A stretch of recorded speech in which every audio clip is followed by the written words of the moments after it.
Hey guys, tonight we begin with the remarkable lives and incredible resilience of medieval peasants, the everyday heroes who, despite the odds, managed to survive some of the coldest and most brutal nights in history.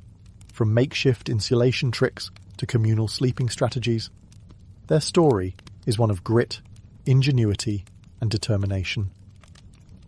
So before you get comfortable, take a moment to like the video and subscribe, but only if you genuinely enjoy what I do here. And let me know in the comments where you're tuning in from and what time it is for you. It's always fascinating to see who's joining us from around the world. Now, dim the lights, maybe turn on a fan for that soft background hum, and let's ease into tonight's journey together. When you think of medieval life, you might imagine jousting knights, grand feasts, and merry fairs.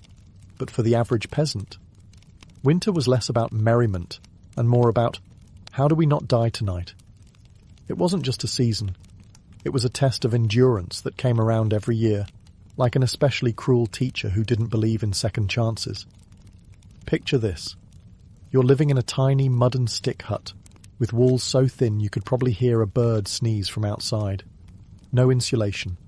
No windows, unless you count a small hole stuffed with animal skin. And definitely no thermostat wars with your siblings. The inside temperature of your home was usually just a polite couple of degrees above whatever the weather was doing outside. If it was freezing outdoors, it was politely slightly less freezing inside. Congratulations.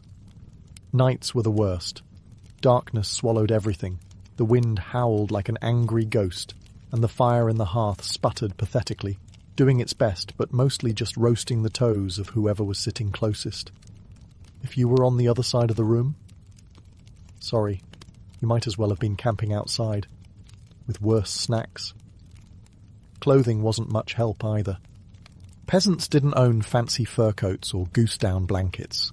You had a couple of rough-spun wool tunics, maybe a cloak that smelled suspiciously of goat, and a hope that layering them would turn you into some kind of human onion. Spoiler, it didn't really work. And forget about snuggling under soft quilts. Beds were often nothing more than sacks stuffed with hay or straw, maybe with a few old rushes thrown in for good measure. And bonus, some fleas for extra company. Luxury, thy name is medieval peasant life. The cold wasn't just uncomfortable, it was dangerous. Frostbite, hypothermia, and general freezing to death were constant risks, especially for young children and the elderly. Every morning that you woke up still breathing was considered a minor miracle, and honestly, worth celebrating. Maybe with a slightly less frozen turnip for breakfast. So yes, surviving a medieval winter wasn't about comfort. It was about gritting your teeth, piling on every piece of cloth you owned, huddling with your livestock, and praying you didn't wake up with icicles hanging off your eyebrows. And the real adventure? It was just beginning. If you think your apartment is drafty because the window doesn't close properly, medieval peasants would like a word. Their homes weren't just drafty. They were basically very enthusiastic wind tunnels with a roof. Most peasant houses were what historians politely call wattle and daub construction. Translation? Sticks crisscrossed like a giant basket, smeared with a charming mixture of mud, straw, and animal dung. Yes, dung. They weren't trying to be gross. Dung was a cheap, sticky insulator. Plus, it was always readily available, shall we say. These walls, no matter how lovingly smeared, didn't stand much chance against a proper winter storm. The cold wind found every crack, every gap, and gleefully danced its way into the one-room homes, swirling around and making sure you never got too comfortable. Privacy? Absolutely not. Warmth? Not really. Character building? Definitely. And then there were the roofs. Thatched roofs looked picturesque, sure, but after a few months of rain and snow, they sagged, leaked, and occasionally let in the local wildlife. Nothing says pleasant evening like a squirrel dropping onto your dinner. Windows, if they existed at all, were laughably tiny and usually covered with thin animal hides or wooden shutters. Glass was so expensive that even the lord of the manor probably couldn't afford more than a single tiny pane. And peasants. They were just happy if the wind didn't rip the cowhide right off the wall mid-blizzard. To make matters worse, floors were often just compacted dirt. When it rained or snowed heavily, mud seeped up through the ground, so technically you could say they had indoor water features. Not that they appreciated it. In winter, every step inside your own home could feel like trudging across a frozen marsh. Cold from below, cold from above, cold from inside. It was a three-dimensional assault on your body heat. But medieval peasants weren't the type to whine. They packed gaps with moss, jammed old rags into the worst drafts, and huddled close to each other. Human insulation at its finest. Creativity, stubbornness, and a bit of sheep grease rubbed into the walls were often the only things standing between them and becoming medieval popsicles. Because if your house was falling apart, and your best protection against the elements involved mud and goat hair, well, at least you could laugh about it. Sort of. If your teeth weren't chattering too hard. As if the freezing air wasn't enough, medieval peasants also had to battle a silent enemy rising from below, the frozen ground itself. Floors weren't really floors back then. They were just slightly flatter patches of earth inside your home. Maybe if you were lucky, someone had thrown down some straw or old rushes to give you the illusion of comfort. But make no mistake, you were sleeping one insulted back away from the cold, hard dirt. And oh, that cold was relentless. It seeped up from the earth like an evil little ghost, worming its way through the straw into your bones and straight into your very soul. If you dropped anything onto the floor during a winter night, congratulations. It was now part of the permafrost. Medieval peasants tried to fight this grim battle in a few ways. One method was layering thick mats of straw across the floor. If you could afford it, or, more realistically, if you could steal enough of it from your neighbour's field without getting caught, you might have a decent insulating barrier. But straw flattened fast, got mouldy even faster, and added an extra crunchy soundtrack to your already miserable nights. Some homes layered dried rushes onto the dirt instead. Every so often they would throw fresh rushes on top without cleaning out the old ones. Over time, this created a fascinating ecosystem of decomposing plants, fleas, and whatever mystery creatures decided to move in. It was basically medieval carpet padding. If your carpet was alive, slightly damp, and smelled like a wet dog. Beds, for those who had them, didn't solve much. They were usually little more than wooden frames packed with, you guessed it, more straw or hay.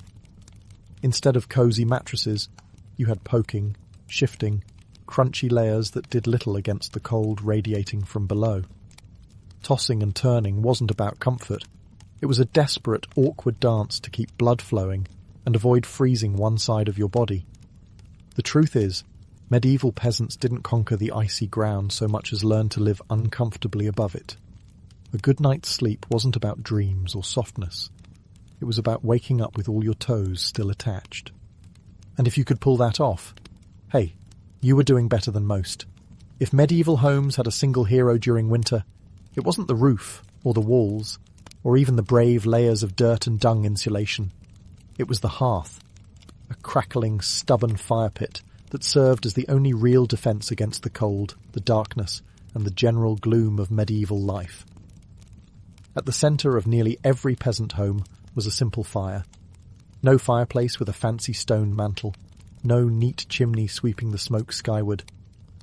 Instead, you had a basic pit or pile of stones, some half-burned logs, and enough smoke pouring into the room to make you wonder if you were slowly becoming a ham. That's right. Most homes didn't even have chimneys. Smoke just kind of did its best. It drifted out through small holes in the roof, cracks in the walls, or right into your lungs if it was feeling lazy that evening. It wasn't ideal for breathing, or your overall lifespan. But on the bright side, it did a great job of fumigating fleas and other unwanted guests. Who needs pest control when you're marinating in smoke 24/7? The hearth wasn't just about warmth either. It was the kitchen, the light source, and sometimes even the medieval version of a television. People sat around the fire telling stories, gossiping, or just staring into the flames because, frankly, there wasn't much else to do after sunset. Keeping the fire alive wasn't just a nice idea, it was mandatory. Letting the fire die out at night was like putting up a sign for the cold to come in and finish you off. Plus, reigniting a fire in winter wasn't as easy as striking a match. You had to work with flint, steel, kindling, and more prayers than you'd ever offered before. Everyone in the family had a duty, stoking the flames, watching the embers, adding peat, sticks, or if you were lucky, a precious piece of dry wood.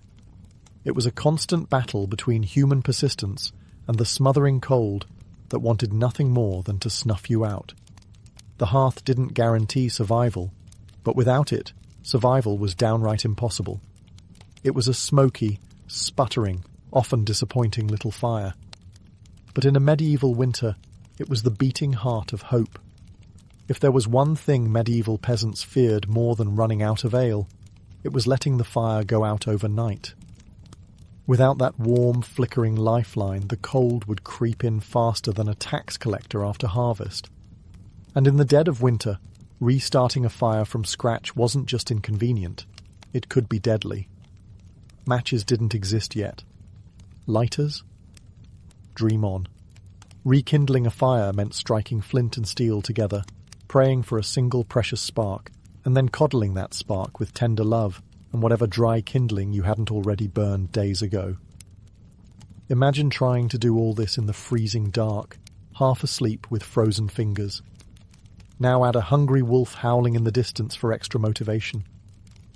So peasants got smart. They banked the fire. No, not in a cosy savings account. Banking meant carefully burying the embers under a mound of ash right before bed. The ash acted like a blanket, insulating the glowing coals and keeping them alive, just barely, until morning. If you did it right, you could stroll over at sunrise, poke the pile a little, add fresh wood, and, voila, fire without the frostbite.